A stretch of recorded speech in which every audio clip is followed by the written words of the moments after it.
Yeah, okay. Started recording, right? Yeah. Damn, it's always like I always so scared that I fuck it up with the recording and then in the end it's Yeah. like not saved or No, something. that's great. Perfect. All right. Okay, then I just start. Hello, lovely listeners. Welcome to another episode of the European Herpetoculture Podcast. I think this will be episode 22, right, Flo? Yeah, I think so. Nice. We have a nice guest today, and yeah, I think it's the first recording of Flo and I together with a guest. I'm stoked how this is going to be, and yeah, welcome everybody. And yeah, let's go right into it. Um, The man Swiss Saurus in the house. yes. Please introduce yourself, bro. So, hello, lovely listeners. My name is Valentin. I come from Switzerland, and I'm 23. I'm a passionate keeper and breeder of various species of lizards. I'm mainly focused on mountain species and unusual species of lizards. Yeah, I just like to observe them and to breed them and to try to recreate their environment and to study how they live and how they thrive in their environment. I don't know exactly what to say, but yeah, maybe later we'll present my species, the species I keep, and my way of thinking about pathology in captivity or in the wild. And thank you for the invitation. Yeah, of Yeah, of course. course. Thank you for hopping on. First of all, I want to know, is it like how did you start with the hobby? Is it like a family member that introduced you, or had your parents like reptiles, or was it like you are the crazy kid and you love the dinosaurs? How did you get started? Yeah, I love the dinosaurs. And I don't have any family members or friends who were in the hobby or who has any links to the hobby or to the herpetology. I was just interested in all animals from my childhood. And the fact about reptiles is that you can keep them in captivity really easily compared to kangaroos or okapi. I would say it's a bit like when you keep reptiles, you always have something to observe or to say or to discover, and this always really you can feel like a little scientist. You can easily discover interesting things about species that you that are not um, um, regularly kept or easily kept in captivity. So really quickly, I got some interesting some species that were hard to find in Switzerland and then in Europe. So I don't know from where it comes, but I loved to discover things in my room and to be. Yeah, I had some stick insects by the past, some not springtails, isopods, and a lot of roaches. And I always loved to be the strange guy keeping strange animals in his basement or in his Yeah. room. It doesn't really matter. It's not really a problem for me to be uh, different or yeah. I always found it very cool, very interesting. I can have fun alone in my room. It can be weird to say, but I can have Yeah. fun in my room Yeah. Yeah, with my that's true. animals. Yeah. It's definitely true.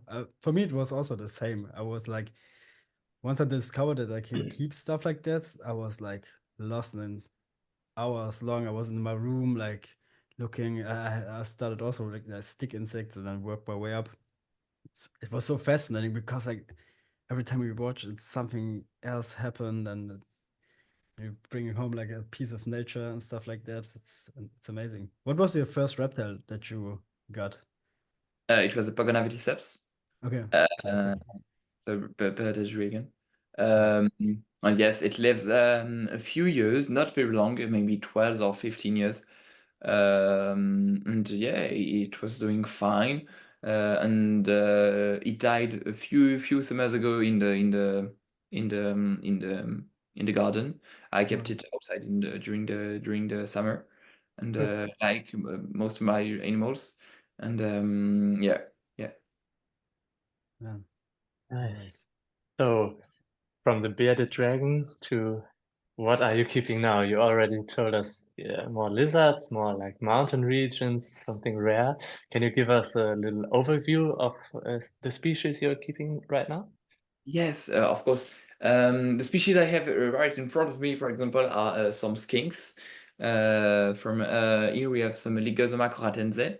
It's a skink species coming from Thailand, from a small patch of forest in Thailand. And I always loved the skinks. I had some Tropidophoros by the past, some UMSS from skinks from Morocco, and some other skinks from other part of the world, but I don't remember where, which species. And I have some Maclus sundewali too. Also a ground species skink of skink species living from Tanzania to South Africa. And I have a pair, and I have different pairs of Lygosoma coratense. And I also have in front of me here some pseudogecko smaragdinus, the polylogecko. They belong to a friend which is in Australia now, but we share the animals together, so the animals belong to a bit of me, and sometimes to him, sometimes to me. And outside I keep a variety of Ebernia. I love the Ebernia genus. And I also love the geckos of New Zealand geckos. At the moment I only have some Woodworthia brunea. And by the past I had got some Nautilus Mocobracao. And I also have some Shinisaurus, some Cordelids, and I think that's it. I think I saw these Shinisaurus big tub setup with the open top when Stefan filmed at your place, right? And that was a right. cool approach. Yeah, it's a very nice approach. Yeah, I love visiting zoos in Europe mainly, and I love how they try to keep their animals in good conditions, but in a really simple way. So I try to do this method, and it was also the idea of keeping them outdoor in the garden in the summer. It was a very easy way to keep them outside. I didn't took the time this year because I was in the army. In Switzerland, you have to go to the army month and la la la. But yes, next summer I will probably put my schnitzels outside. With this big plastic tub is really easy to hold and to put it outside more easily than a glass enclosure or anything else. Yeah, for sure. It's also nice size for them, I guess. So everyone who hasn't seen it should definitely check out the video on Terrarium channel. Just a little advertisement at this place. Yeah. Sure. It's really big. It's a really nice place for them. And yeah, the video from Stefan is great. You should definitely see it. But I had 4 animals in the tub, and I had to separate 2 animals in small tubs apart, because as they have their own places in the plastic tub. They are really territorial. Schnitzels are already territorial. They are always territorial. But yeah, in this case, they were very. In small tubs, they are not that much. So here, I just kept 2 animals in that big tub, probably a pair, and I separate 2 animals in other 2 separate tubs. And I was planning to keep them in a group in this big enclosure. It's 1 meter by 1 meter 20 by 80 from A and high. And yeah, I won't do it because they are too aggressive to each other. So I will probably just keep a pair in this big enclosure.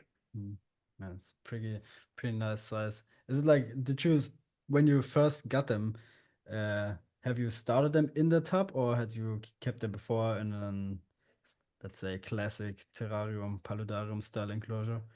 I got a group of five or six babies from all the same clutch, the same litter. And I made a trade with a Swiss guy who wanted Hibernia, so we made a nice trade. I was really interested to get some Schnitzerus because it's CITES 1, and in Switzerland it's really hard to get CITES 1 from Europe.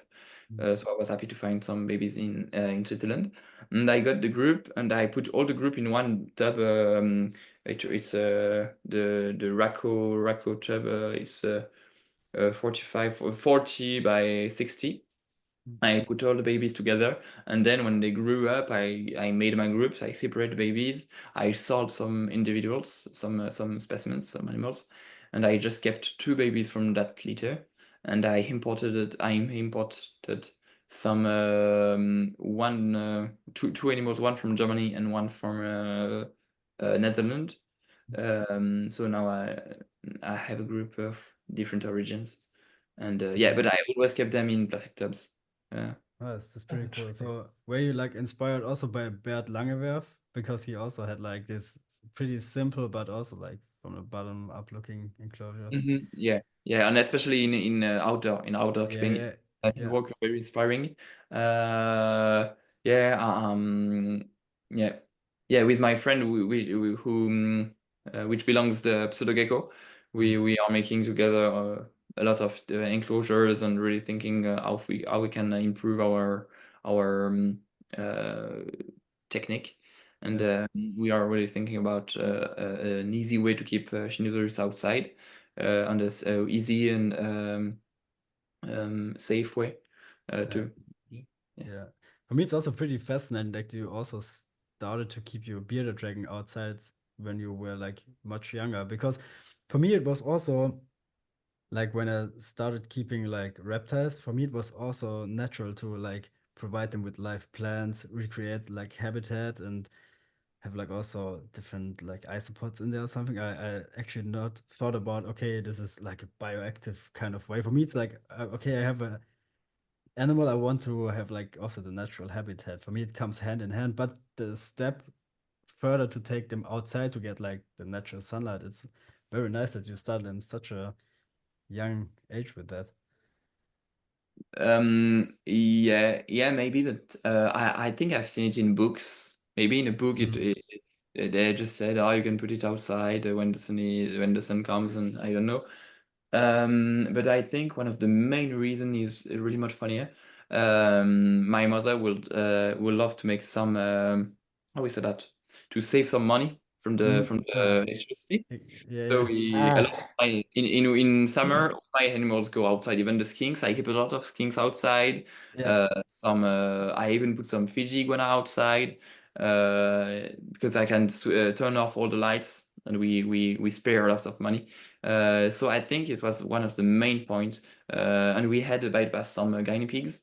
So we just kept the cage, and we put the cage in garden with a few branches, and we put the bearded dragon in it, and it worked. And yeah, it worked. Did you or do you see some differences in the animals that you keep outdoor versus when you keep them indoor? It really depends on the species you have. I would say when they are outdoor, they are more shy. There is so much more, I would say, stimuli, much more things happening around them. So they are really shy. For example, the Ebrania, you need to wait a long moment before seeing the point of the nose when you put them out in spring.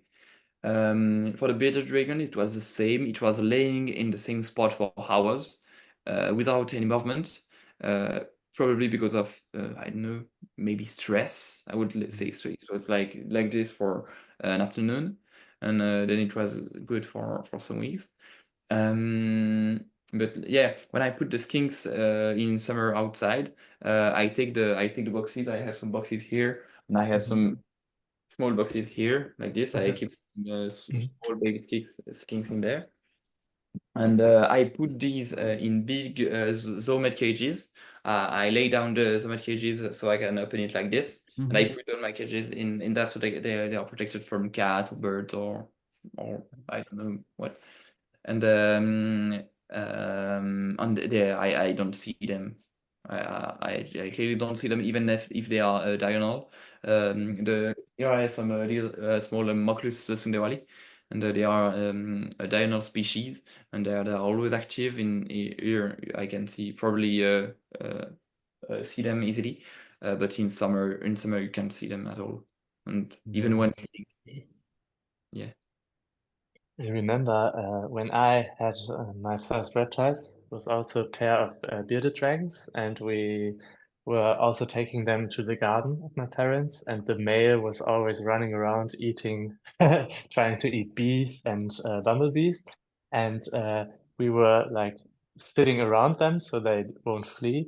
And one time there was like a bird of prey at the sky, and the male was looking up and ran under my dad and hid under him because he just saw the bird of prey in the sky or the shadow of it, and used my dad, I think, as a hide. It was also a funny experience.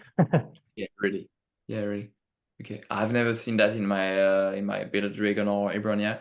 It is well, the Ebronia are not always active and they are really shy, so you don't see them a lot. But I've never witnessed any fear. I've had some problem with cats because cats are really curious and they can easily break a cage. And yeah, but yeah, reptiles aren't my animals weren't afraid of anything. Yeah. But I Yeah. guess, oh, sorry. No, I just want to say it's like for me, since we had Sam on, like the outdoor spark in me, I said it also in the roundtable, something lit up in me because when you think about it, it's so much more nicer to keep an animal outside. I feel I don't know studies or something about it, but I also feel like the immune system and everything has to be much more better because they are like out in nature, like not in a glass box all the time. They experience different pressure, different humidities, different temperatures. And in a terrarium, sometimes it feels like the pigs and meat industry, they are like super sensitive for any little bacteria that comes along. Like, and that's why I also feel like the outdoor keeping and also like a big money saver, right? That's in this hobby also like a big point. So that's pretty cool. And I think people also underestimate what animals you can keep outside because they're way too afraid that, oh, 1 degree temperature is gonna kill them. Okay, with some species maybe, but a lot of raptors are very hardy. Like, of course, you have to be like careful to not bake them in the sun or not get like crazy cold, but I feel like in a nice summer week, you can easily put a reptile outside. Mhm. Yes, of course. And as you said, you have to try. But I've lost many of animals. I've lost many animals outside because of because you just have to try. You have to pick some animals and to put them in a different space. And now, as I have a lot of cages, I can put them all in the best spot of the garden. So I have to try different areas. And it don't always work. It doesn't always work. Sometimes they die. Sometimes they don't breed. Sometimes there is more hands. Sometimes it's warmer, it's colder. There is not enough UVB or lightning or eating, and but you have to accept that you're gonna lose some animals possibly. Yeah. And yes, even with the as you said the bird of prey, there is some birds, there is some cats, there is some sparrows, and yeah, it can happen. But I think the benefits are really high. And if you have only, I don't know, if you have only a pair of rare animals that you want to keep outside, I will, yeah, be very cautious with them and put them yeah, outside if only when you are at home and everything is fine. But when you have a large group and you can accept to lose some, um, yeah, sometimes I live in Switzerland, in a region with a lot of forest and a lot of fields. So I have every year some how do we say parasites like I don't know how we say that in English or in German, but Ticks, like yeah, ticks. yeah, I think so. Mm. Zecke. Yeah. Yeah, I think you mean ticks. Yeah. How did you say? Ticks in English and Zecke in Deutsch. I think you mean that. Okay. Yeah, I think it's that. And These bloodsuckers that will yeah, bite. Yeah. okay, It's that's ticks. exactly that. And yeah, I think 2 or 3 years ago, all my Hebrania were covered by ticks, and I made a treatment. It was really hard to get rid of all the ticks because they were hidden in the tillandsias, in the moss, and everywhere. Oh, damn. You just try to do your best, and the season after, I put them inside in a room. During the winter, I put them inside in a room where there were only Hebranias, so they can't the ticks wouldn't escape to go to another species or another cage. And the summer after, the spring after, when they returned back to the garden, all the ticks were gone, and everything is going really well now. But yeah, every year I have some parasites or some problems with those invertebrates. But I've never lost an animal because Neighbornia or any other animals because of this. I treat my animals before putting them inside and before selling them. They are treated inside and outside. And yes, I accept that some of my animals can have some external parasites. Internal, I treat them enough, so normally it will be good. But yeah, it's part of the game, I would say. Yeah, that's true. Yeah, maybe you had like mites, not ticks, when there's like a longer period of time, I think. Yeah, I had mites and ticks. And both. Okay, both. Yeah. The ticks can become very big, and when you see Yeah. them, you just put them out. Yeah. But yeah, every time I see a parasite, I just try to throw it away. Yeah. But you can do with a small Liburnia this size, you can do Yeah, nothing. that's true. That's true. And how do you manage like when the temperatures get in like super high or something? Do you have like a smart system where you automatically can spray them down, or do you have to be like there and pump manually water in there? No, I don't have such a system. I'm thinking about it because yeah, my friend is making one for his Hibernia. It's running for some months now. It's doing pretty well, so I will maybe install it. But no, I just do it manually. I do it once in the morning and once in the evening when I can or when I'm at home, or my family does it for me if I am not here. Or I just have a large layer of moss and the animals go inside it, but I've never lost an animal because of heat or because of cold during some winter. And even in summer, we have sometimes the how do you say that? The cold, it's like snow. Hail. Hail, yeah, hail. Yeah. Sometimes it hails in the summer, and I don't have any problems. wow. It stays outside, and everything is doing fine. So I'm not afraid of heat. I'm not afraid of cold, of too much humidity. I just try to follow my rules, and when I lose a day or when I forget some things, it's not a problem until now. Yeah. So you have to be like a little bit more like, yeah, the animals will be fine, like that kind of mindset. Not like, oh my God, it's like 1 degree hotter than usual. Yeah, Right? yeah, and I think these animals are really more robust than we think, and than we were that we think they were. Yeah, I've lost some Abrania graminia because of cold, but during winter, because my winter was too cold in the basement. And I think that because one of them was in really bad conditions, I got it from someone, and the other male was a really old male that was 12 years old. So Okay. in summer, everything is doing every year pretty fine. How long is the period that you keep the different species outdoors during the year? My rule is that when the temperature doesn't go below 5 degrees at night, I leave them outside, and when it's below 5 degrees, I try to uh, to judge if it's what's the following day, what will be the following days. For example, last week's or the week before, we had 4 degrees at night, and it wasn't a problem for me because the day after was, I don't know, 12 or 15, and so they can go to the sun.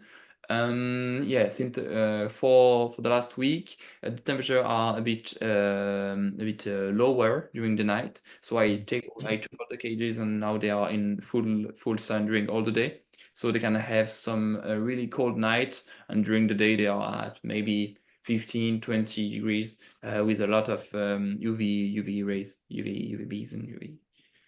Yeah, interesting.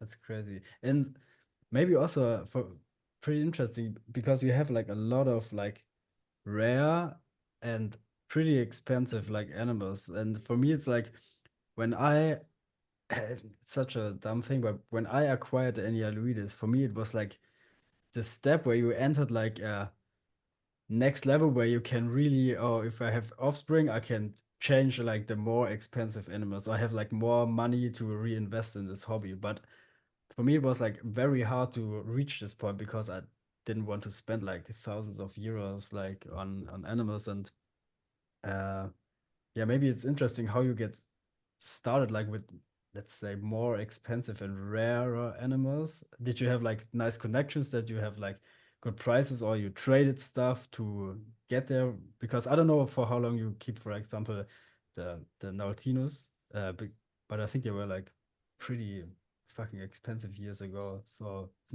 maybe interesting to to hear how you. It really depends on the species, but I would say I have a lot of luck. My first Abronias were I wouldn't say I received them, but I didn't pay them the real price because they belong to friends or to people that were leaving Switzerland, or I just find the right animals at the right moment. And now the Hibernia I get are mainly from trades. And when I want a new species or new that I'm really interested in a special animal, I will buy it, and that's it. But for example, for the Nautilus, they weren't mine. I just got them for like pension. Okay. I got Yeah. them for 2 years. Actually I gave them away before going to the army, because I wouldn't keep. I had three pairs or 4 pairs, and I wouldn't keep them and see them only the weekends, and gave them to the responsibility of my mother to keep them. And if one died, I would be a bit annoyed. Yeah. So yes. Yeah, but now the problem is the same when I see some animals at 1,000. I'm always saying no, I can take it. I can take it. At the moment I'm really interested in some Europlatis. I would Nice. love to get some back. But when I see the price, I'm like, Yeah, same. For me, it's like I don't know. I think I didn't write it as, but because I moved to Denmark, uh, the Anialoides are at the moment at his place, and I thought I can bring them to Denmark, but I don't have the space. I don't have space to build like a bigger enclosure. And now after like a long thinking process, I decided to let go of them. It's like a pretty rough and hard decision for me, but it makes no sense because I don't know for how long we will stay in Denmark. And it was, I first thought maybe I'm gonna keep them a little bit small, like not a little bit, like much smaller, but that's not the goal that I want to have with like keeping animals. And then I found someone that had like a nice. That's building like a nice huge enclosure. The deal is not 100% done, but it's pretty sure that he gets them. And now it's also like you sell them, and now you have like this game money, let's call it like that. It's a game where you can reinvest in like another cool species, right? And once you have acquired like this rarity level, it's so dumb to talking like terms like this, but it's simply like that, because like then you also get more credibility from people, it feels like. And also you have like, yeah, you can just not have to think about, okay, this animal costs 2,000 euros. Yeah, okay, I just sold like 5 baby of my expensive pair, so it's more easy to acquire like rarer animals. And at the moment, I'm pretty sure that I will try to get the Cofotis. Yeah. Because I also have a balcony and it's like a super tiny species, so I can build like a nice enclosure for them. So have you ever kept Cofotis? No, they are on the CITES list, and Yeah. they're on in Switzerland, so it's really hard to import them. Yeah, okay. Love. Yeah, it's a really nice genus. Yeah, that's what I'm also. I also thought about actually Nautilus geckos, but I'm not like with geckos. I'm not like the gecko guy. So, but Nautilus are very cool also because I was in New Zealand. Like I know Yeah. where they live and stuff like that. So it would be pretty cool. But Yes. yeah, No, Nautilus are overrated. You better Yeah. Oh, take yes. Yes. yeah. Okay. Ryan told me the same thing. He was like, "Man, they don't move. They don't do shit." Oh, that's interesting. New Zealand geckos are awesome, but the Okay. Nautilus are clearly overrated. I think the Mocha or I love the Woodworthia. I Yeah. have some Woodworthia. They are clearly the best. Oh, They really? are much more interesting and much more. How can you say that? Much more precise in the markings, much more. Okay. Yeah. Are they like more like a sorry, okay. Are they more like a Bronia type of walking, or what kind of behavior have they, the wood Bronia? I didn't understand the question.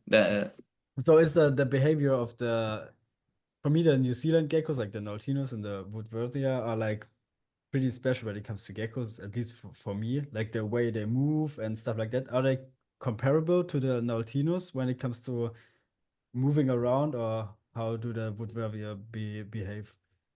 The Woodworthia are only more like wall geckos. Just like Okay. they are just wall geckos, but I think I love it's the same for the Nautilus or for the Mokopiracau. I love to buy New Zealand plants and to make New Zealand cages. I Yeah. think it's one of the point. I love to have my little geek garden with some Leptospermum, some Hebe, some Moelenbeckia, Coprosoma, and anything you can find in the market, and just to create your piece of New Zealand.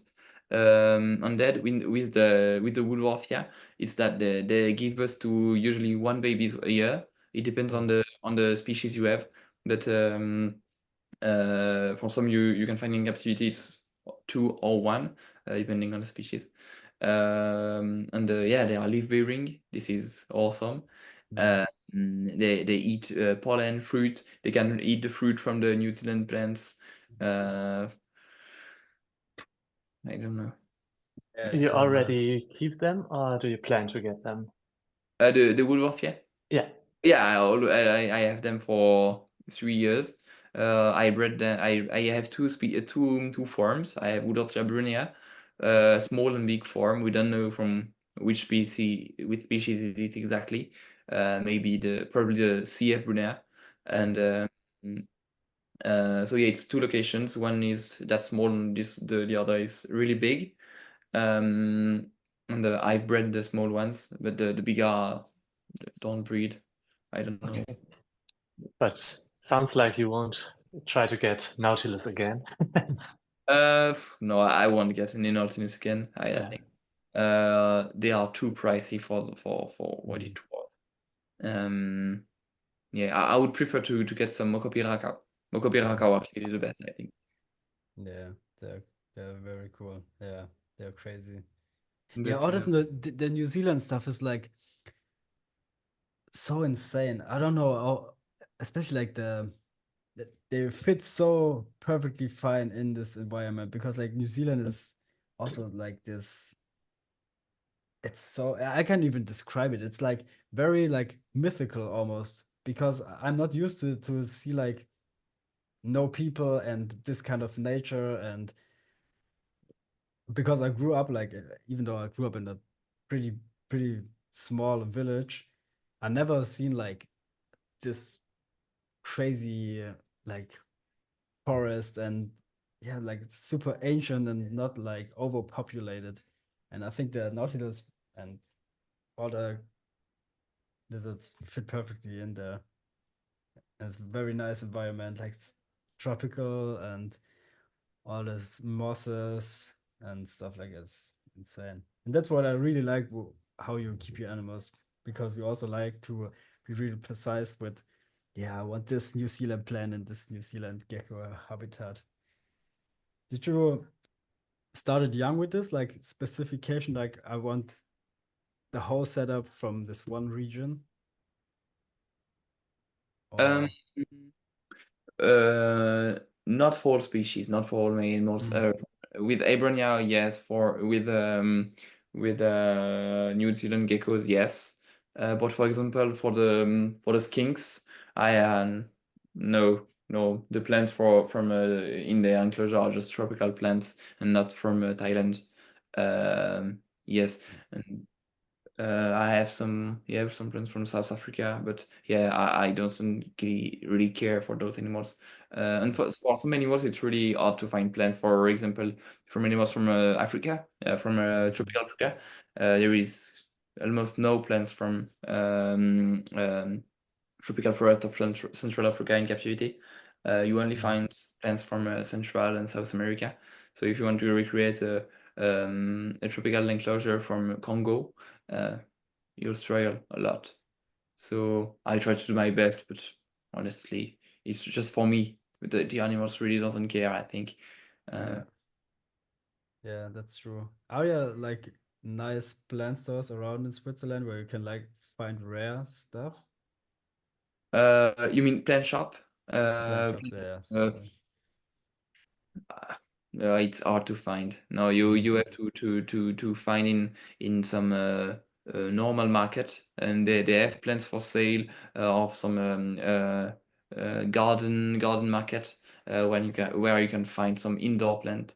But you have to go I don't know 2 times a month to go to see what they receive and what they have in their stock. We have some specialized sellers, but it's not really. They don't have a lot of variety, or it's really Yeah. expensive. It's really expensive, and in Switzerland, everything is.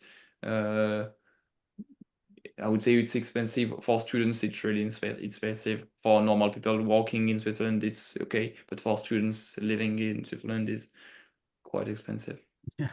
Yeah. How is it with the reptile hobby? Can you compare the reptile hobby in Switzerland to the one in Germany, or do you know any big differences there?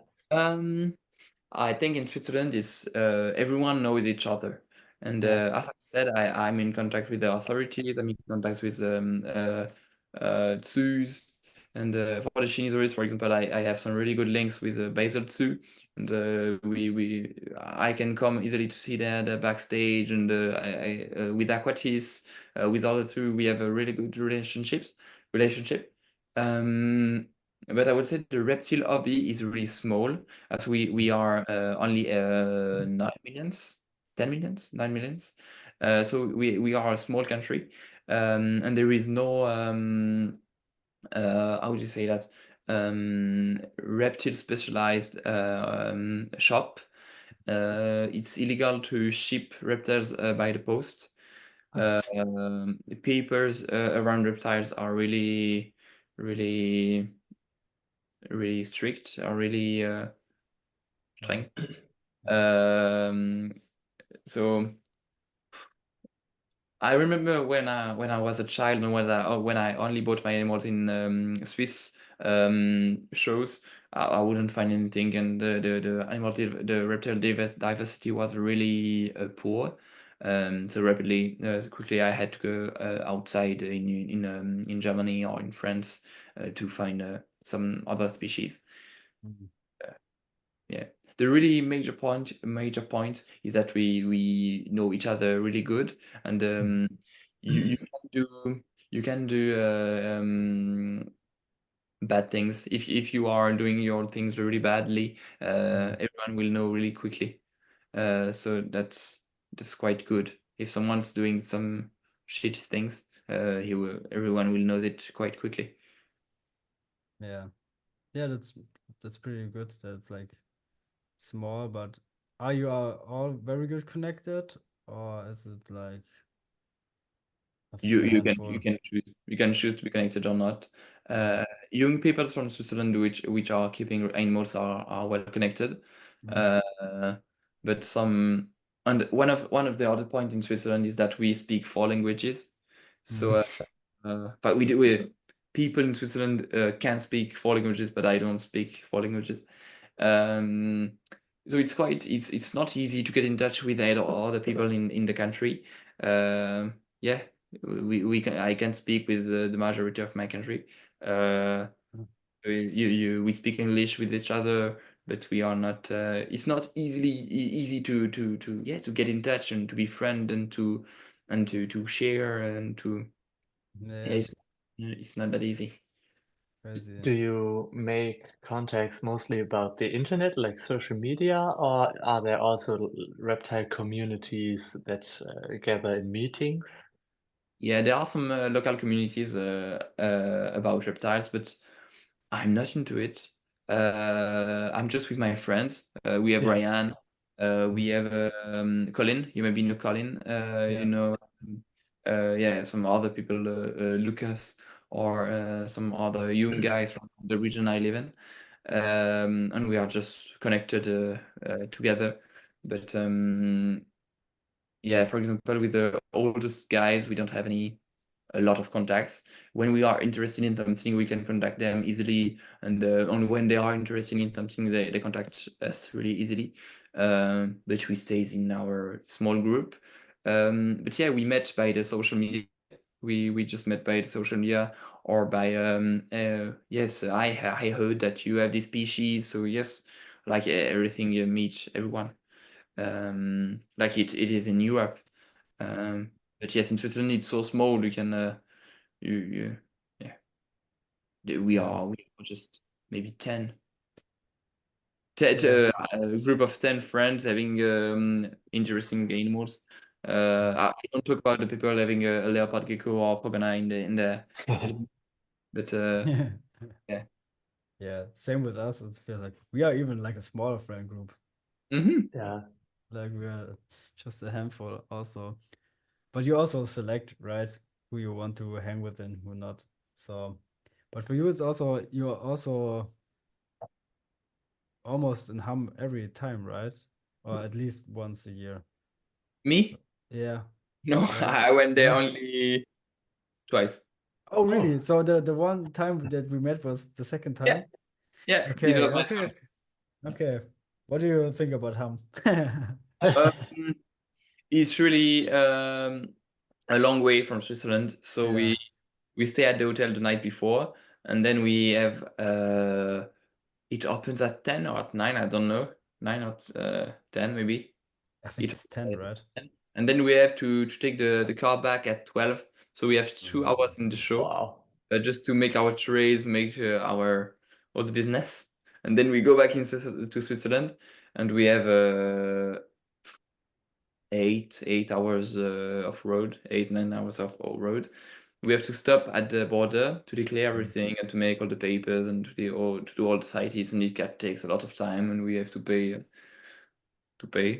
And then when you arrive in Switzerland, in the 2 following days, you have to do a veterinary check Mm. with your animals, which is not veterinary at all. It just they look at your animals and just see if they are alive. And yes, but I don't really like ham. I love to go there with my friend. We go there with the car. We stay at the hotel, and then we go back with our animals. We just talk animals during all the way back and forth, back and in and zurück. So yeah, I love the mood, but I don't like Yeah. being there. Yeah, I yeah. don't. Do you go there often? I think Sure, Till is, I think so. yeah, Till is like, he's living, I think so, man. Till is living Yeah. away for half an hour from Yeah, from home. nah, So, like 50 minutes, and with the traffic jam, a little more than an hour, but yeah, it's pretty easy for me to go there, so I don't have to do any planning, and Mm. that's why the other guys of our friendship group mostly like sleep at my place to save some money, and then we go together. But that's also nice. I think we have the same vibe there because yeah. it's always, man, this show is so shitty. But it's the experience around it. This, like you said, you meet your friends, you go there together, you meet some other guys you know, and that's always the fun part, not the running around I at think the it's like a expo. toxic relationship with Yeah. mom. It feels like, because Yes. every time like I go, I'm super hyped. I would like so, yeah, now I can see Till and Ben and all the other guys. And then when I'm at the expo, I'm like, oh damn, it's so much. And then when I drive back home, I always think, was it really worth it to go there? Like, if you don't grab an animal. And when I was like not having Till and Ben as friends, I sometimes drove up with a random buddy of mine who's not really into reptiles. We drove up there for like 4 hours, be there for an hour, and drive back like 4 hours. It didn't even pick something up. It doesn't really make sense. For the waste of time. Yeah, so it's pretty hard. And now that I live in Denmark, it's even like a longer drive. I think it's almost also, I think 10 hours, Yes. 9 hours, something like this. Yeah. But Will you, sorry, no, go for it. will you go there in December, Valentine? This December? Yeah. No, because all my friends Ah, are abroad. Yeah, my friend Lucas is in Australia. Colin nice. will be in Madagascar. So yeah, everybody will be Away. somewhere They else. have a good time. Uh, Yeah. I have to keep the house, keep the animals from the others. So Okay, it's pretty nice. I At won't be least there. that. Yeah, I would love to go in March 25, but I Yeah. will probably be in the army. So I don't know. Ah, damn. Wow. Again. How Yeah, often do you again, have to because go I there? stopped my army in August. I spent 2 months, more than 2 months in the army, and I have to do 2 months more, 2 months left. Okay. Yeah.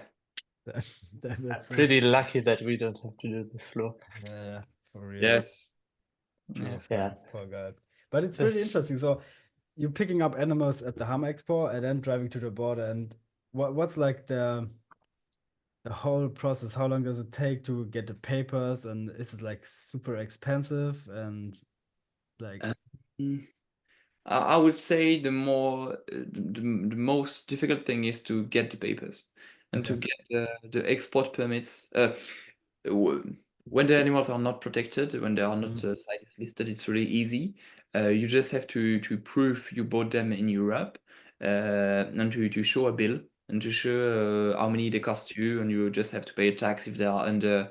But before yesterday, it was 300 for the last years. It was 300 francs.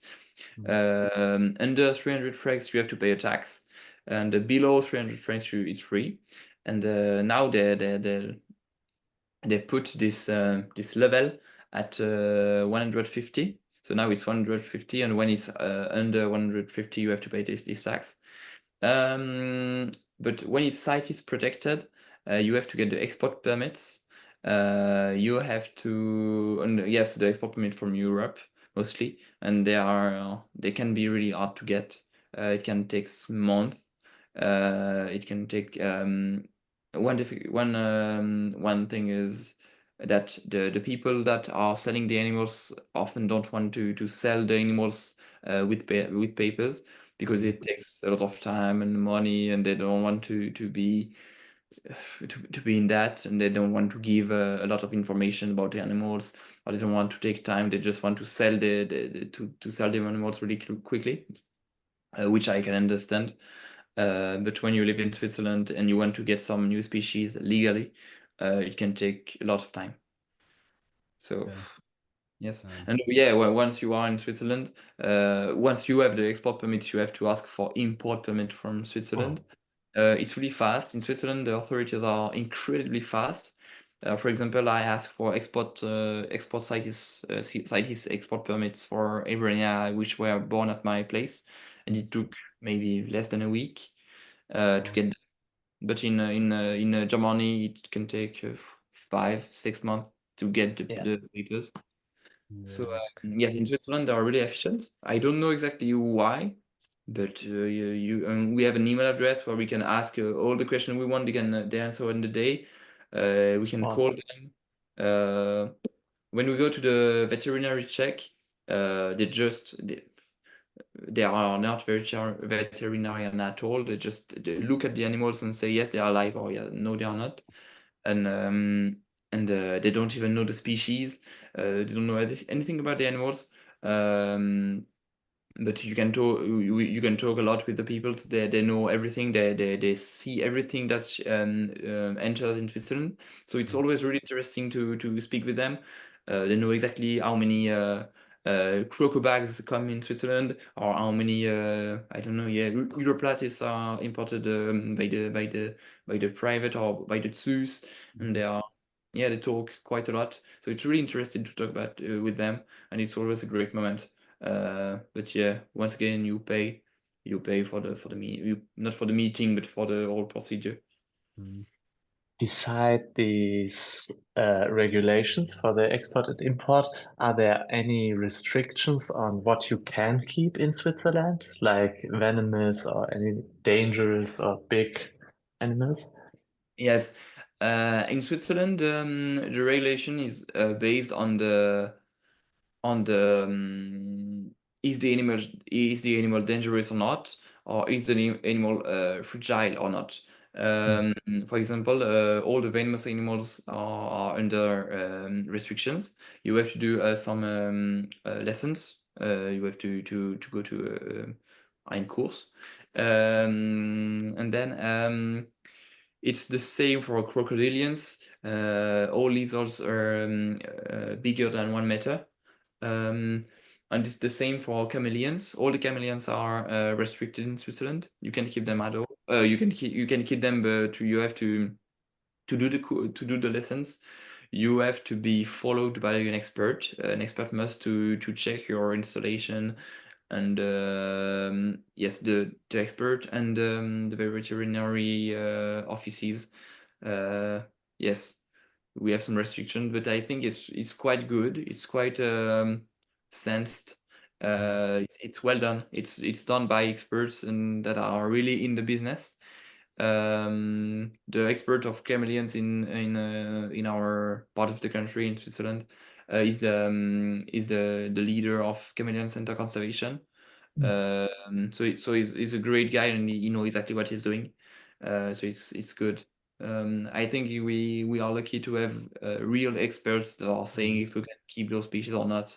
They know approximately what they're talking about.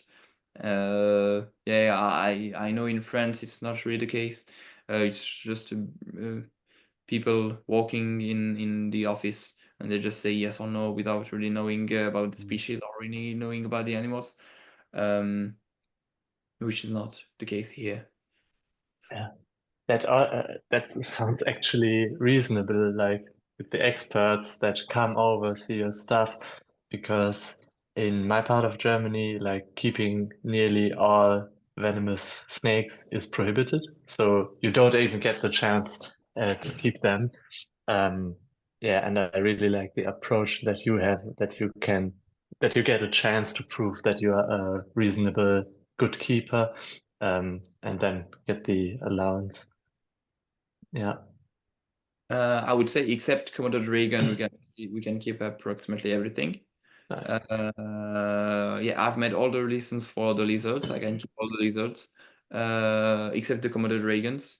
And yes, even for the turtles, you can do all the lessons you want. You can for the crocodilians, you can also get them with the lessons, with the getting experience in the zoos or in a specialized center. Or yeah, I think it's quite well done. Is it then like the lessons, for example, for the lizards? Is it like then only depending on the size and danger of an animal? Is it like only like for one day, or you have to work at least like 48 hours with them, or is there like a limit on time, or is it just you have to do the lesson and then you have it? For what I thought, for what I think, for the crocodilians, it's based on your experience with them. There is no lessons about crocodilians. It was the same with Elordema, Elordema suspectum or auridum. It was just based on you have to do the lessons for the venomous snakes and for the lizards. And when you have both of them and the experts come to your place and see that your installation is ready and you know clearly enough to get them, they can deliver you the authorization to keep them. But for any other animals, it's just the lesson, and then the proof of keeping them in good conditions. Once you have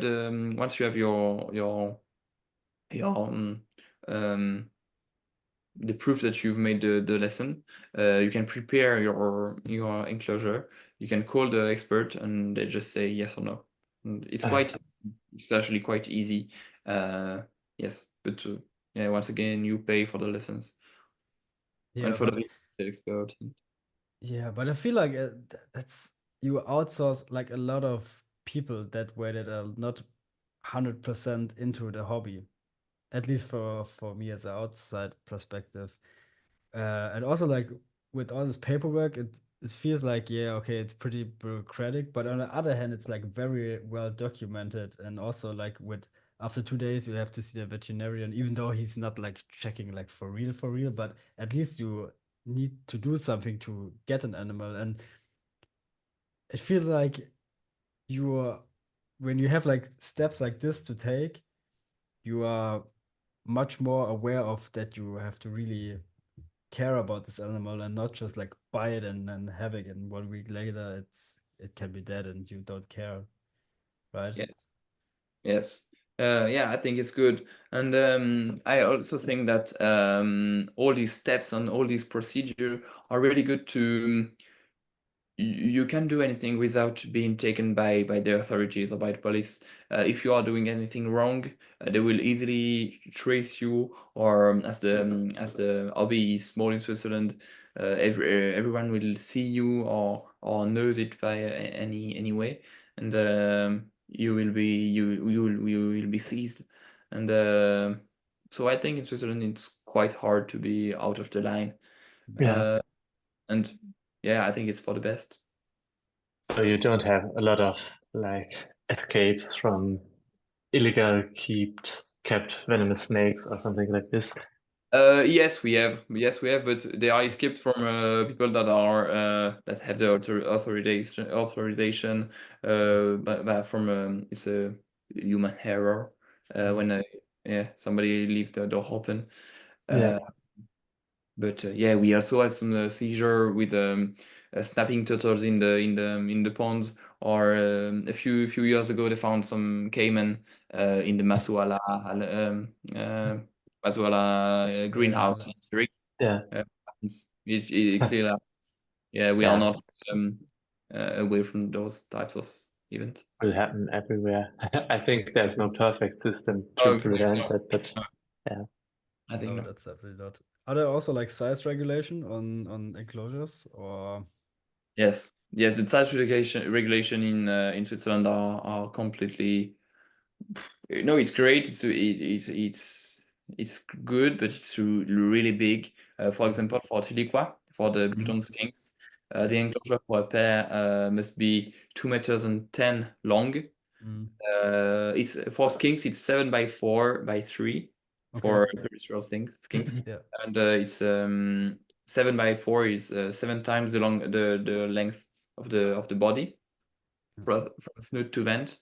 So for 30 centimeters skink, it's 2 meters 10, and so it's big enclosures. For the Pogonaviticeps, it's also a big enclosure. For tree monitors, it's enormous, and for all these animals, it's enormous. For geckos, for Carda faciliatus, it's 95 by 50 by 95, I think, or 1 meter 20 for a pair. It's just enormous. Yeah, crazy. It's big. So you would also outsource people keeping like wanting to keep like big monitor lizards with like getting over 2 meters. Yes, Yeah. yes, yes. And in Switzerland, we have a lot of people keeping ciliatus in small enclosures, Mm. but the authorities are getting in touch with the people in Instagram, and they tell, hey, we've seen that we have these animals in small cages, so we come Monday. And Good, that's good. I had a friend that was sharing his animals in Instagram, and yeah, the authorities contacted him to come and to visit him, to visit her actually, Mm. and she changed all the animals rapidly, and now everything is fine. Everything is in according to the law. Yeah. The authorities just seen that, and not everything was in good size. It was in the good size, so they asked to change, and now everything is fine. But yeah, they are really aware of that. They are really Yeah. they I know think that's exactly. pretty unusual that they're looking that active on social media. I Yeah, think sometimes German authorities don't even know what Instagram is. They they won't be able to get in touch. yeah, we were Yeah. all surprised. We were really Yeah, all surprised, and we were all afraid of what happened. Uh, yeah, so yes, but It's it was a crazy. good experience. It can happen. It can happen. You have to do the right thing. You have to be cautious, and yeah. But as I have a Instagram too, and I share everything, a lot of what I do in Instagram. I think it's good to keep that, and to be honest, and yeah. it. How can we say that? As I share what I do, I try to do my best. I can do terrible things, and share some others really good. I try to be stable and Yeah. to be in the same line. Yeah, for sure. Yeah, it's also like we have size regulations in Germany as well, but I never hear like somebody getting contacted or getting checked by if they are keeping correct or something like that. I okay. I think it's like on the one hand it's pretty strict and also the sizes are pretty big, but at the end of the day it benefits the animals. You can maybe argue if it's like maybe too spacious, but for me it's like what's too spacious, but um I think that's good. I mean, we keep like exotic animals, but I don't. Is it the same with like rabbits and stuff like that? Like the common pets that people keep? Is it also that strict or? Yes, I think so. For a long time, all the animals who had to be kept by a group of two. Mm. No animals must be kept alone, except chameleons. Even for guinea pigs, rabbits, or horses, you always had to get two animals. And yeah, for the size, for the chameleons, for example, it's written in the law that you have to provide lower temperature during the night. You have to provide plants. You have to provide. Yeah, it's really precise. It was written by experts, so it's quite impressive how strict it is. And if you follow their rules, you finally you have a nice enclosure, I think. Yeah, yeah. It's Yeah. pretty nice because it's also always funny when people like hating on the reptile hobby and then keeping like a guinea pig or a rabbit in like a super small This sized cage. cage, yeah, with not even like getting like out in the grass or something. It's always like this double-edged sword. It feels like, but I think I didn't know that they're like that that strict about it, but also like very cool that like real experts are writing this stuff and not like just a guy who saw a chameleon once at a zoo writing stuff down. But in the end of the day, it's like perfect when you have like a good guideline. It feels like the animals are much healthier than like you have nothing in your hand to prove. Yeah, it's pretty impressive. I really didn't know that.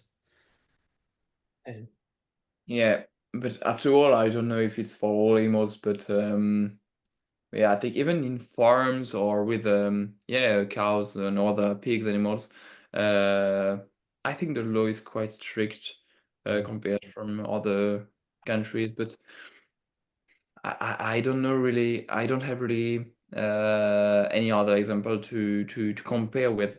I don't know how it is in Germany or in France, but I know in Switzerland we talk a lot about this. It often changes. Yeah, it evolves a lot, and in a good way, in a really good way, or at least in a good animal way. Yeah. Yeah. I think maybe I'm wrong, but I kept chickens when I lived at my parents' place, and I think the law said you can keep like 4 or 5 chickens in a meter by meter by meter long enclosure, cage basically. So that's for me, it's like so crazy that Ah, it's like that's yeah. insane. maybe this is orientated on the chicken industry in Germany because Yeah, but it's also like for pretty, yeah, but still it's like insane. But yeah, yeah, it's crazy. Yeah, it's Yeah, crazy. Yeah, yeah. it really is. And I don't Are know there how it is for chicken in Switzerland. I really don't know. yeah. I just chicken podcast? the chicken podcast next. Next episode.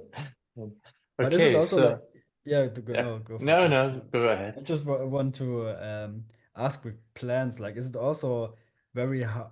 You told me it's hard to find like rare plants, but do you think it's also because like it's harder to get like rarer plants into Switzerland, or has it nothing to do with that? As I said, the market in Switzerland is really small, Mhm. and a lot of the shop brand in Switzerland are only in Mm. Switzerland, and Mhm. I would say the major brands in Europe have different uh, are ruled or are lead differently in Switzerland, so they can't make the same. How we say that? I think the plants on the and how do you say that? Yeah, when you order your plant in Europe, it's not the same as in Switzerland because you have to do all the papers, all the sanitary papers, Yeah. all the CITES if your plants are CITES. For example, in Switzerland, it's really hard to find Tillandsias. Okay. Uh, yeah, so we order the Tillandsia from Germany, but we have to pay taxes at the border. We have to Yeah. pay maybe I don't know 50 francs of taxes. So we Wow. order for 200 francs of Tillandsia But it's worth it, yeah. every 2 years. But you can find yeah you can find them in Switzerland, but it's like 8 francs for a small Tillandsia like this. Crazy. So yeah, and 8 francs is 8 euros. It's quite the same at the moment. Um, so no, it's completely crazy. But yeah, when I go in Germany to buy some to take some animals, when I have to pick up some animals in Germany, I always stop in a Hornbach or the Einbauhaus to see what you have in the stock. And the stock is always really different than in Switzerland. Okay. Last time I went to Freiburg in Breslau, Mhm. I found some Sophora. Sophora is made from from New Zealand. In Switzerland, you won't find any. Okay, And nice. they were in Bauhaus in Freiburg. Yeah. So for me, it was completely crazy, but it's not at all. Yeah. Okay, that's interesting. For the listeners, Bauhaus is like the basic hardware store. So that's Yeah. pretty interesting to find something that's so rare for you. Do you know the shop Farnwerk in Switzerland? Yeah, Farnwerk is ein good, Yeah. is a good example. Yes, I sometimes order from them every beginning of winter. They have a large amount of ferns. They sell some ferns they have in their greenhouse or outside. And yeah, every year I order some ferns. But apart from meat, I don't order a lot from them. Yeah. This Stefan fern is actually from Yeah. them, but they But don't. which species is it? It's Platycerium vandae, so Okay. the from New Guinea, pretty similar to the Superbum. Yeah, but they don't ship them to Germany. They ship other things, but no, not the Staghorns. So someone I know that lives in Switzerland picked it up for me and brought it over. Yeah. Yeah, Yeah, but that's I really want to visit their place because they have pretty interesting stuff, and I think they raise a lot of Platycerium species by themselves. So Switzerland bred yes. Platycerium, that's pretty cool. They have a very wide variety that they offer sometimes. Yeah, and they have a lot of Monstera, Philodendron, and everything. And this weekend I went to the Orchidarium. Ah, Orchidarium. Do you know cool. it? I don't know that one, I think. It's between Lausanne and Geneva in Switzerland. Mhm. And I went there when I was very small. I wasn't interested in plants at all. And I went there back yeah, last weekend, and it was completely crazy. A greenhouse full of orchids and the tropical plants at a great price for such rarities. I will probably go back there, but it's really always frustrating to see such beautiful plants, and I don't know where to keep them as I don't have any greenhouse or big tropical enclosure. So here I have a small collection, but yeah, they just thrive and not completely live like in a greenhouse. Yeah. Do you plan to change that? Like building something new in the future? Yeah, I would love it. I think as I'm 23, I will probably move in a few years. I don't know where I will be. Where will I be in a year? So I would love to change a bit and to try new things, but it's not Yeah. reasoning. Not yeah. And what's the plan you have in your background? Which one do you mean? Yes. Which one? Oh, a bit of everything. Oh, what's the smaller line? It was going crazy now. Now we're talking. So these are nearly all Staghorn ferns, and here I have mostly aroids. So this is Anthurium photophyllum, I think. The philodendron, this one with the numbers, I think it's 696 something. Okay. 69696. Yeah, this one. And I have a little Sarcopyramis stack from Borneo. I don't know if we can see it. It's like Okay. uh, it's from Finn. He was also on the podcast. It's yeah, and Anthurium hybrid. This one is from the Swiss. I think it's Ace of Spades cross with Papillilaminum. Okay. This is Anthurium Who, that's the King of Spades. Anthurium Dark Phoenix, also a Papillilaminum hybrid. Some random cactus that I got from a friend. And Begonia chlorosticta, also Bornean species that's doing surprisingly well in the room, and very nice dark underleaves, and always flowering. Yeah, really Yeah. nice. And the Queen of the Night, that's this epiphytic cactus.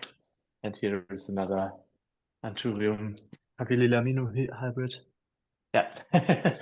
So Yeah, and with Stefan together, I actually installed this Acadia a month ago, and since then everything is growing better in here. Yeah. Yeah, I should probably think about it. And Flo, do you miss your plants? Do you miss your tropical plants? Man, I miss it so much.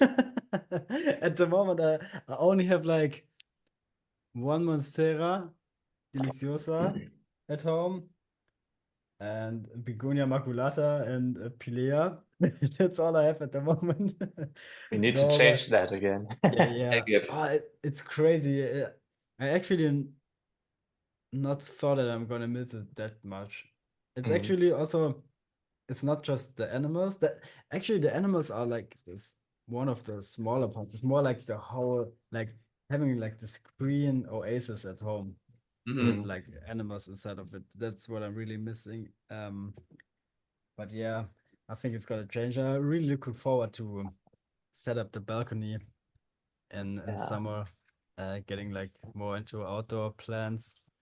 And I have a pretty nice idea for the photo setup. Um, we want to build also like again aluminum frame, like it's gonna be 60 by 30 by 90 centimeters. And Ben and I are planning to do like double bottom. And then we want to make this sphagnum moss back wall where we can pump water into it. So the whole back wall is getting like full of mosses and ferns. And then I want to build like crazy ventilation for them, like PC fans and a lot of pressure with leeches and mosses on them. And I'm really looking into like diving into the Sri Lankan plants because Mhm. they're very hard to get. Uh, but yeah, I think it's a nice project to have. Yeah. That's going to be nice again.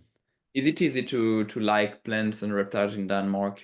How is it? Do you find it easily? To Where do you? find them, mm, plants is I haven't found like any super nice plant stores. Like there are some plant stores, but pretty expensive, like for like tourism more, Yeah. like the regular stuff. Mm, in the hardware stores, that's so weird. They don't have like a lot of plants. They have maybe four different plants, like Strelitzia, Monstera, maybe a Palea, and maybe a Begonia maculata, and that's all. And it's so weird because because I'm used to having like a big plant selection in the hardware store, like Yeah. actually a pretty nice one. But here Yeah. it's very hard to find. And with animals, I'm not like that connected yet, but Jesper, the friend from Stefan, he Yeah. lives in Denmark. He lives 2 hours away from me, and he also kept Cofotis and has like the Nautinos and stuff like that. So he has like the Overrated. contacts. They're overrated.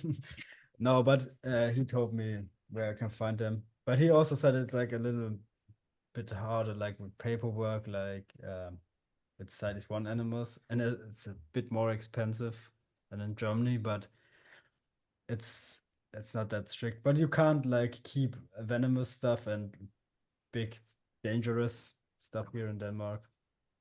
Okay. Yeah. But I don't know if they will check or something like that. Would be interesting to see. Gotta But try it. try No it. Crocs for Flo.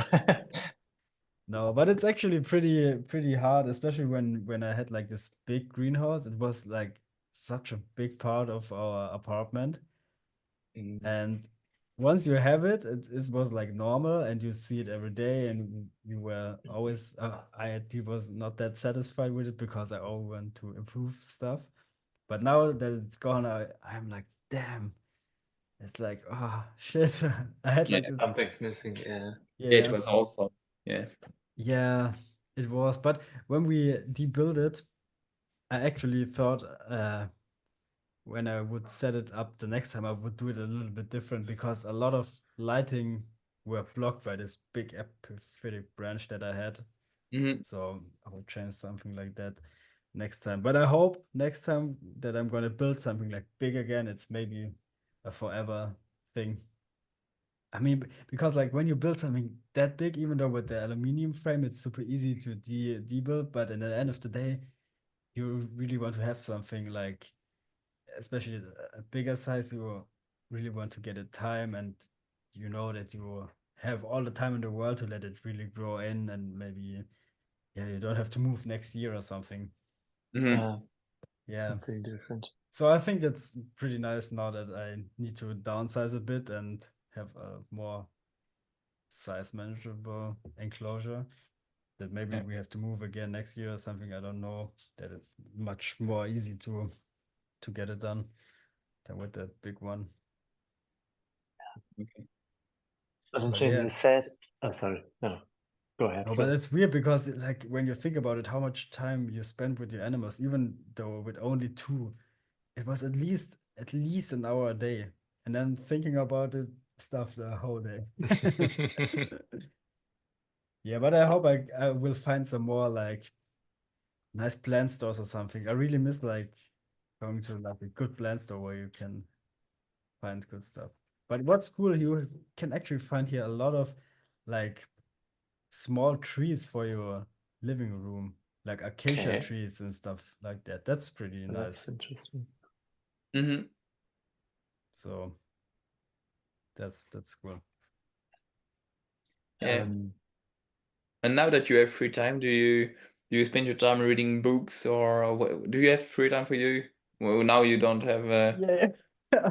At the any moment, other I don't animals. have. Yeah. I also I'm not working at the moment, so I have a lot of Ah, free time. Um, because I first want to settle, and then I was like dumb and hurt my foot like 3 weeks ago. I couldn't walk for 3 weeks now, but now it's back to normal. And yeah, I wrote some books. I actually haven't brought a lot with me. That's also a problem. But the ones that I had, I read and did some research on the Cofotis and stuff like that. yeah. The first month it was actually not a whole lot about like reptiles and stuff because everything was so new and it wasn't important. But now, since we are settled, it's really started kicking in again. And I also visited the zoo and maybe tried to get some connections there, but the zoo was not really great, to be honest. It's not that nice of a collection. And the botanical garden is okay. It looks cool, but they also don't have like a lot of rare stuff. But I think they are aware of people stealing because they have a lot of cameras and you have to wear Mhm. your backpack in front of you. Ah, Okay. So they are, don't know. I think they are more aware of like people stealing stuff. But maybe I can ask when I see someone if they have like behind the scenes or something. yes. Yes, you should definitely do it. Yeah. Do you have connections to botanical gardens, or are there any good ones in the Yes. area? Yes. I think the one in Geneva is awesome. Hmm. They have some. What I love in the botanical garden is the interest in small environment. Like in Mm. Geneva, they have a greenhouse only with tillandsias, only with tillandsias and ferns and cloud forest from Central America. And I find it Right. really cool, really interesting actually, because not all the botanical garden do it.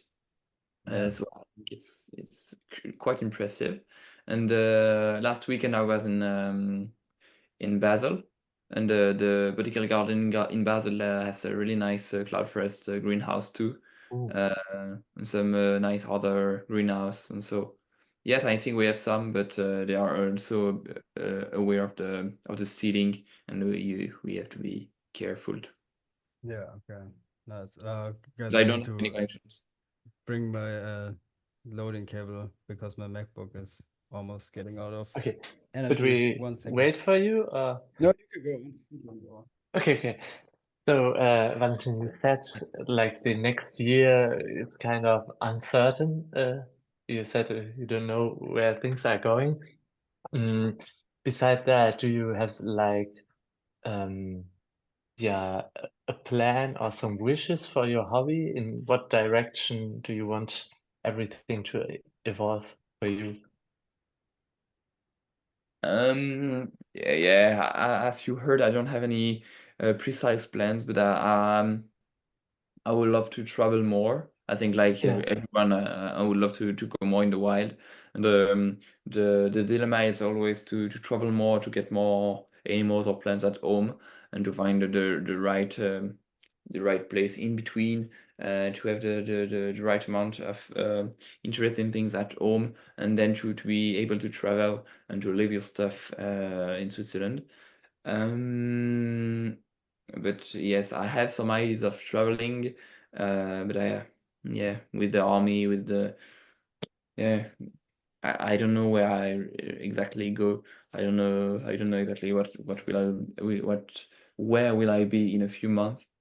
Yeah. So yeah, I have some countries and environment I would love to discover, but I don't know where and when precisely I will be.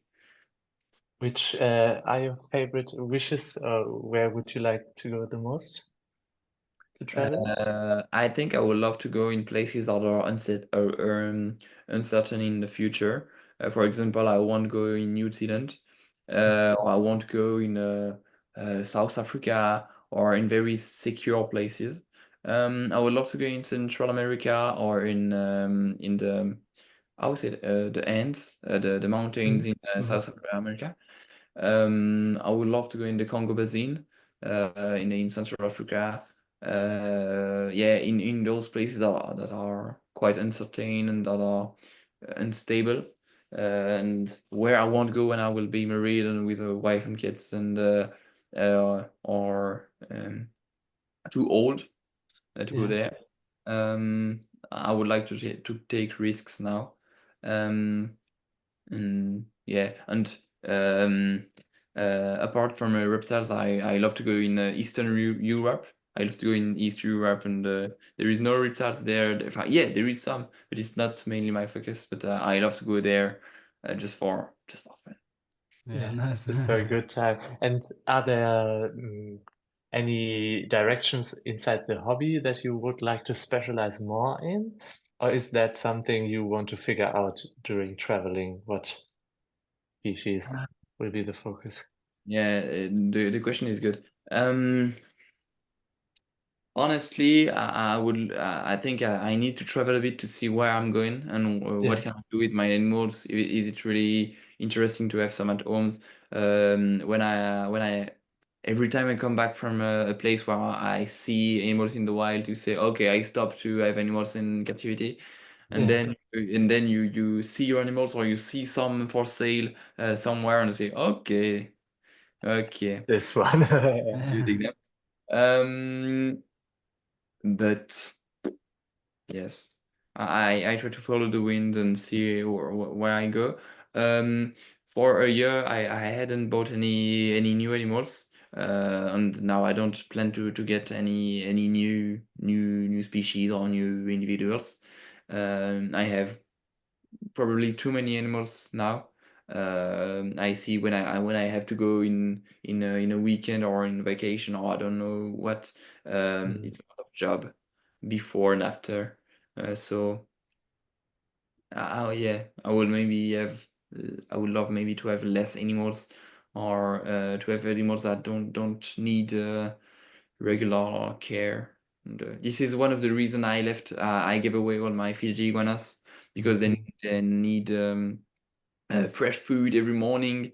They cost a lot of electricity with UVs, heat, light, good lightning with in a very large enclosure. Um, yeah, it was too big for me, so I left them, and now I'm thinking about, for example, Shinisaurus. I love what I've done with them, but it takes a lot of place. You have to put them in hibernation, and then you have to put them back in their tub, and you have to be careful about who is eating, who's not eating, who is aggressive toward the others. Yes, I don't know. Okay, we will see where the journey will go. Very interesting. Yeah, Yeah. right. Yeah. It's pretty hard, especially for us when we are like still like young and don't have our own like house or apartment. It's pretty hard to really say, oh, I want this and this and that, and you never know what you do like in half a year or something. That's what I also realized. Like I was way too focused on one stuff, but you can't be that hard on yourself when you have to sell something or have to make shortcuts to just live, because we are also like young and want to live our youth. So yeah, but I also feel like the way that I don't want to have like a lot. I never had like a lot of animals, but I think the smallest species there is not that like crazy hard to keep. Is like perfect when you are like younger, and maybe when you don't have like,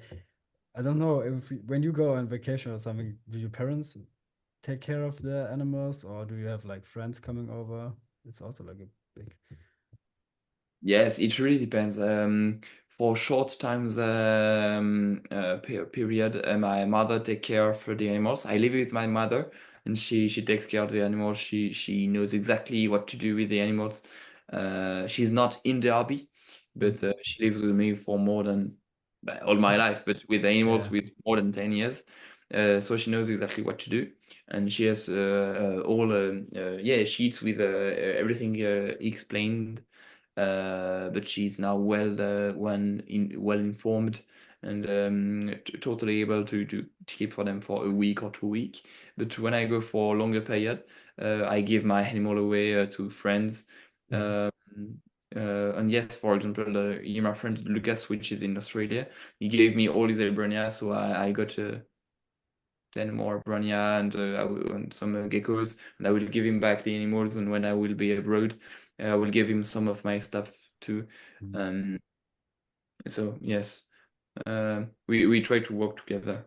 Yeah, especially as you said, when we are young, we travel, or we have different path of life, and we are not that stable. So we need to count on on each other, and to be connected, and to have friends around us. Yeah. Yeah. Yeah, that's so true. That's very important. Yeah, makes it a lot easier and a lot of more fun to do it together.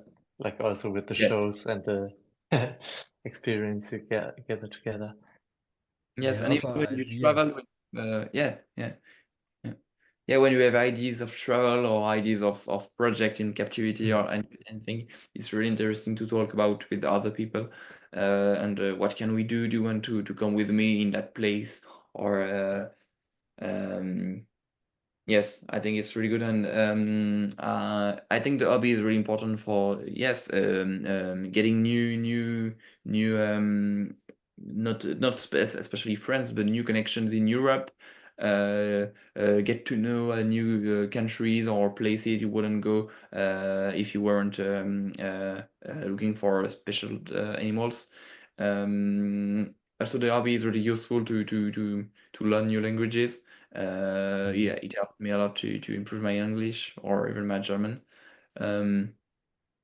So yeah, I think the hobby and the people in it can really help us to develop and to learn many things. Yeah. Not only in the reptile business and the reptile hobby and yes. Yeah, that's so true. Yeah, that's like taking care of something, uh, like with all this paperwork stuff, you will really get like, yeah, you need Yeah. to think about that stuff also and be like an adult when it comes to that. And it's like, it's a nice introduction to a really adult life, like in a small kind of way, right? Yeah. You have like your responsibilities, you have like, you need to get food to the table, you know. Yeah. Yeah. Yeah, And kind also of. like when it comes to like relationship with other people, it's also, you have to figure out stuff together. It's really nice. That's also the part that I really love, that you find like people all over the world that have the same passion. You instantly click with each other because you have this same crazy interests, and you know you are on the same wavelengths as this guy who is also into reptiles, and it's pretty nice, pretty cool. For me, it's also with the English, even though it's not like perfect, but I feel also when I was a bit younger and before even the podcast, I always feel like, my English is not that great. I'm a little bit like not embarrassed, but like I don't like to talk that much. But now I feel like, yeah, okay, fuck it. I only will get better when I speak more, and that's also like very nice. Yes, exactly. And as you said, when I was young, I need to speak about my passion with other people, and I had no people around me to talk about that, and I hadn't. I was not on Instagram. I was not on anything. So my one of my first social media was YouTube. When I started to do some YouTube videos about my animals.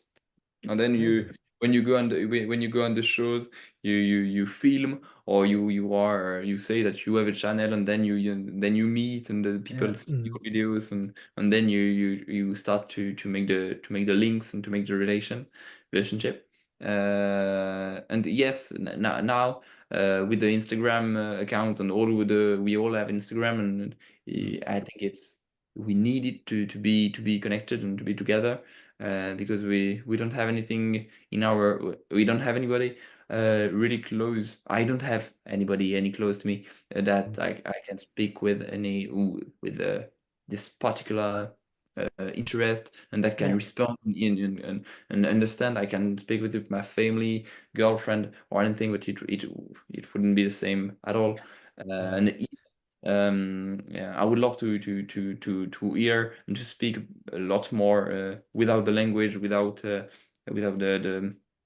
how do you say Barrier. that, the yeah, we don't speak the same language, so it's Yeah, the not so barrier. easy Yeah, to understand and to communicate. But yeah, I love how we try to find ways to communicate with yeah. Instagram, with your podcast, with Stefan coming from with YouTube, and or even a meeting for a weekend or anything. Yeah.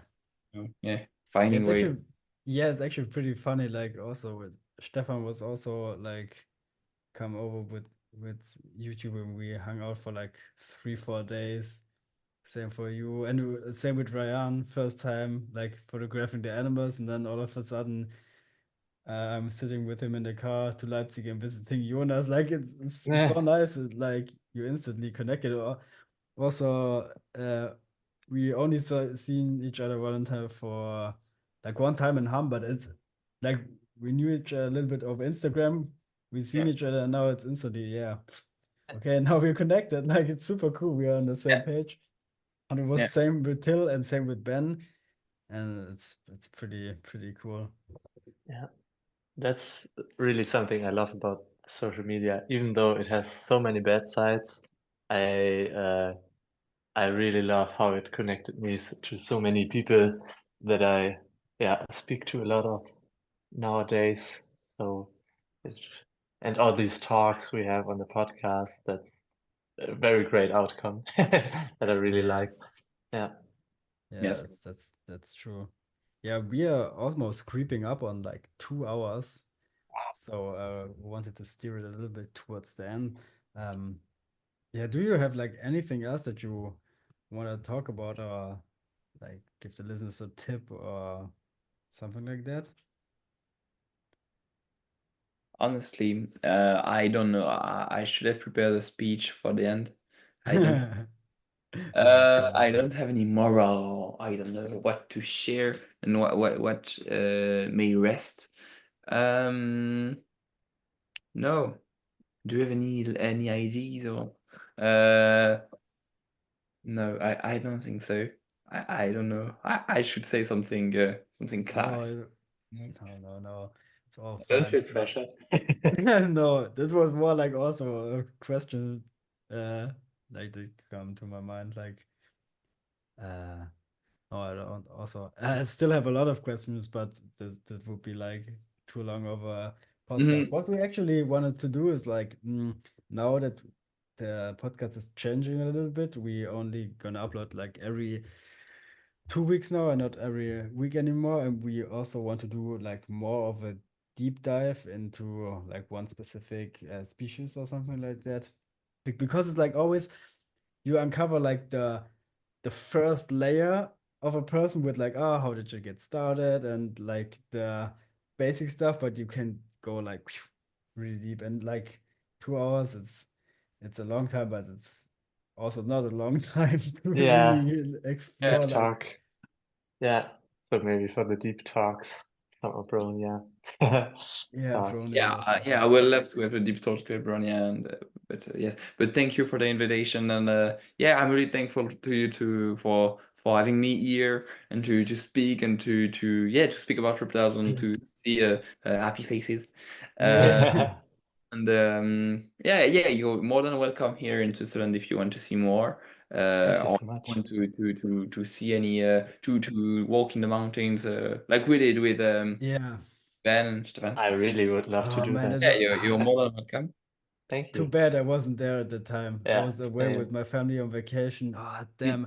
And also now it's like, for me, before I moved here to Denmark, it would be like a 3 hour train ride to come to your place, and now it's and now it's like 14 hours. Oh, yeah. Yes. But we have to make it work somehow. I really want to visit your place. Yes. Same And here. even in winter. In winter, it's also really nice. Yeah. With the mountains, with all the fauna, the wildlife. Yes. As I would love to go to Denmark or to Germany. Yeah. Yeah, We you're love. also Man. very welcome over here. You Chile, where are you in which city? Near Arm, you said. It's Düsseldorf. Okay. Yeah, so yeah, you're more than welcome to stop by, maybe when you visit Hamm or anytime else.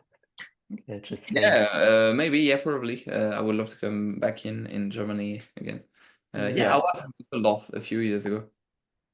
Nice. Or maybe we should all together go with Ryan to Morocco. Yeah, Oh you, yeah, I would you're love to do welcome. that too. Yeah, Yeah, we maybe go in December. I think you know. yeah, he Yeah. told me. Yeah. I have to think if it's like possible, because I probably will start in November with working, and I don't know if I can get like vacation, but somehow I need to work it out.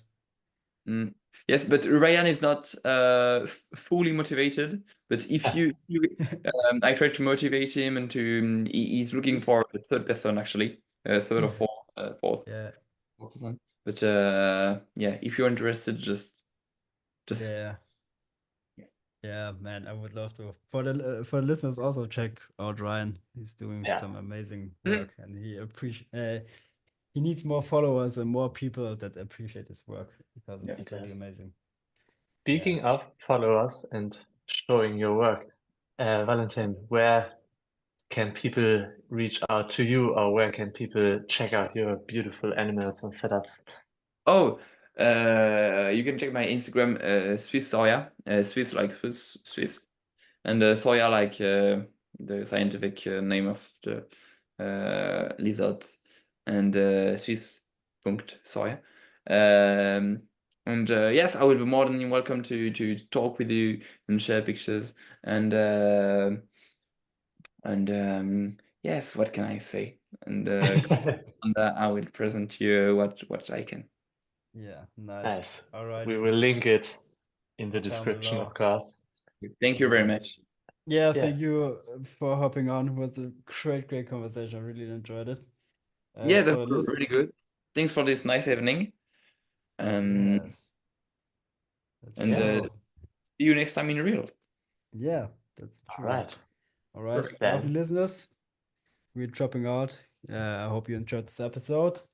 Give us a 5-star review. Don't And- forget to follow us on all our social media accounts. And for you And wanted comment to something nice. yeah, always spread love. It's important. Alrighty, guys. Peace out.